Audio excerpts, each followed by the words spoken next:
ভালো ফসল পাইতে হলে ভালো বীজ বপন করাই উত্তম। প্রভাত ওয়ান ভুট্টাটা চাষ করে আমি অনেক খুশি এবং লাভবান হয়েছি। এই ভুট্টাটা যত রোদ শুকাচ্ছে আরো কালার কমলার মতো কালার হচ্ছে।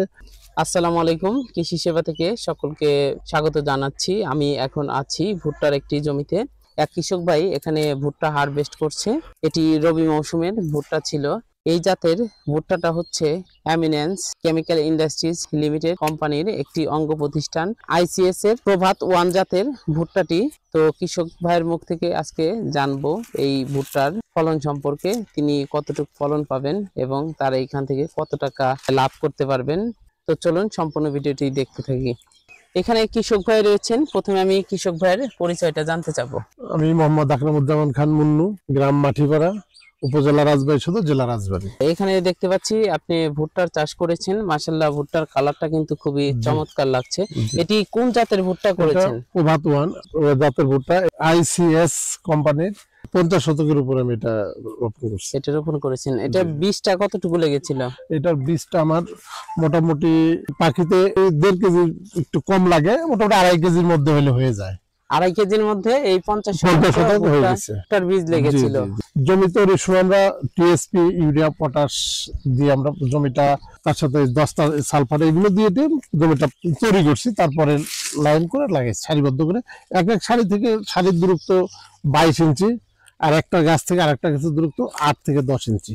উনি যেহেতু এখানে সার ব্যবস্থাপনার কথা বলেছে, কৃষক ভাইদের উদ্দেশ্যে আরেকটা কথা বলবো। সেচ চাষের সময় যখন সার দেই, ভুট্টার বীজ বপনের আগে সেচ চাষের সময় যখন সার দেই, তখন যেন অবশ্যই ইউরিয়ার সারটা অবশ্যই দিয়ে দেয়। ইউরিয়া সারটা যদি দিয়ে দেয় তাহলে কিন্তু ভুট্টার ফলনটা আরো বেড়ে যাবে।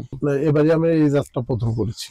এর আগে অন্য জাত আমরা করেছিলাম, সেটা থেকে এটার গুণগত মান বা ফলন অনেকটা ভালো। বীজের দামটা সহনশীল, কৃষক পর্যায়ে সহনশীল, সমস্যা নেই। মানে কৃষকের ক্রয় ক্ষমতার মধ্যে আছে। বা এটা যে বীজটা ভালো মানের বীজ কিনলে একটু কষ্ট বেশি হয়, এটা আমরা সবাই জানি। আর যদি নিম্নমানের কিনে আগে যেগুলো কিনে আমরা ঠকছি, যেগুলো কিনে আমরা ফলন কম পাইছি, আর এটা কিনে সেই ফলনটা আমরা বেশি পাইছি, মানসম্মত বীজ। তো 2 বছর তো ভুট্টা চাষ করেছেন, এই বছর আইসিএস এর প্রভাত ওয়ান করেছেন। এই প্রভাত ওয়ানের ফলনটা আগেরটার চেয়ে তুলনাটা কেমন মনে হচ্ছে? আর এই ভুট্টাটা পার্থক্য, যখন রোদে শুকাবো, শুকালে যত শুকাবে তত এটার কালারটা কমলা কালার হবে। তাহলে বাজারে কোন কালারের চাহিদা বেশি? কমলা কালারের এই ভুট্টাটার চাহিদা বেশি। এটার মান ভালো, প্লাস এটা যখন আমরা এটা বিক্রি করতে যাই এটার দামটাও ভালো পাওয়া যাবে। অন্য জাতের ভুট্টাটা যেমন চাপটা, যেটা মানে শুকালে, রোদে শুকালে চাপে যায় বা ওজনে কম হয়ে যায়, আর এটার ওজনে বেশি হয় আমাদের এই জন্য। ওটার কালার হয় খয়েরি কালার হয়ে আসে, আর এটার কালারটা শুধু একদম কমলা কালারের মতো হবে। যত শুকাবে তত কমলা কালার হয়ে যাবে। এটা জীবনকাল কতদিন? জীবনকাল এটা 120 দিন। 120 দিনের মধ্যে এটা আসে। মাইফুল ভাই, আপনি তো আইসিএস কোম্পানিতে আছেন, আমি জানতে চাবো আপনাদের আইসিএস কোম্পানির যে প্রভাত ওয়ান ভুট্টা, এটা জাত বৈশিষ্ট্য সম্পর্কে একটু বলবেন।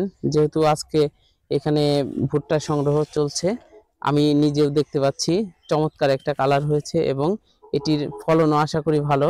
এক একটা গাছে 2টা করে মোচা দেখতে পাচ্ছি এবং কি আগা পর্যন্ত পুষ্ট দানা রয়েছে। ভালো বৈশিষ্ট্য আমি দেখতে পাচ্ছি। তো আপনার মুখ থেকে জানতে চাবো এটার বৈশিষ্ট্য সম্পর্কে। এটার বৈশিষ্ট্য, এটা হলো প্রথমে তো বলবো, এটা হলো 3 স্তর বিশিষ্ট শিকড় বিশিষ্ট।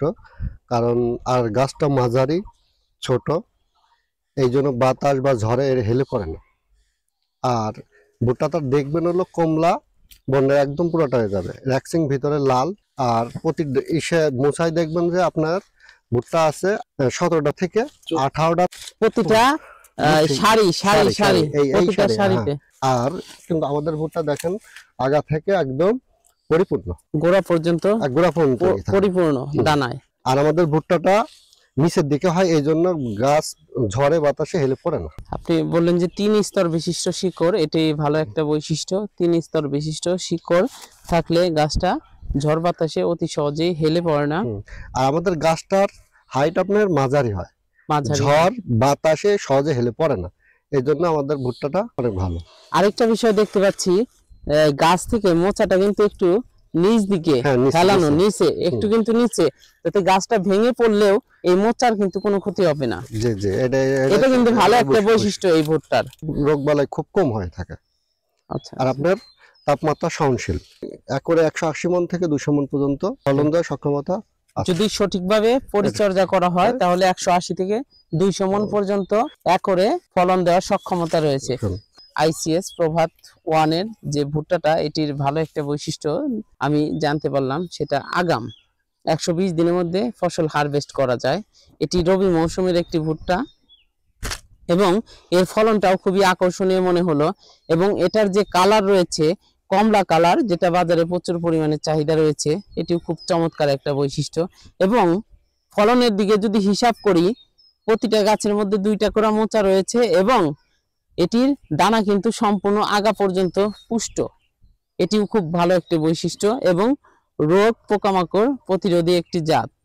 ময়ফুল ভাইকে ধন্যবাদ জানাচ্ছি। এবং বন্য ভাইয়ের কাছ থেকে আমি জানতে চাবো, 50% ভুট্টার বীজ বপন করেছেন, এইখান থেকে কত মণ ভুট্টা পাওয়ার সম্ভাবনা রয়েছে? 50 শতক জমি থেকে আমি আশা করতেছি যে 80 থেকে 90 মণ ভুট্টা আমার হবে। আগামীতে আমি এটা আরো বেশি করার চিন্তা ভাবনা আমার আছে মাথায়। আমি করবো, প্লাস আমি আরো কৃষক ভাইদের বলবো যে আপনারা এই ভুট্টাটা রোপণ করেন। এটা ভালো মানের ভুট্টা, ভালো ফলন পাওয়া যায়, তাপমাত্রা সহনশীল, প্লাস রোগ প্রতিরোধ ক্ষমতা সম্পন্ন একটা ভুট্টা। আপনারা সবাই এই জাতটা রোপণ করবেন। ভালো ফসল পাইতে হলে ভালো বীজ বপন করাই উত্তম। প্রভাত 1 ভুট্টাটা চাষ করে আমি অনেক খুশি এবং লাভবান হয়েছি। এই ভুট্টাটা যত রোদ শুকাচ্ছে আরো কালার, কমলার মতো কালার হচ্ছে এবং আমি এই আগামীতে এই ভুট্টাটা আরো চাষ করব।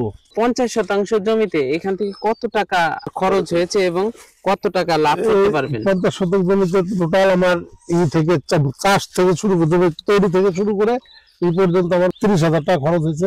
খরচ বাদ আমি এখান থেকে ইনশাল্লাহ 70 থেকে 80,000 টাকা লাভ পাবো।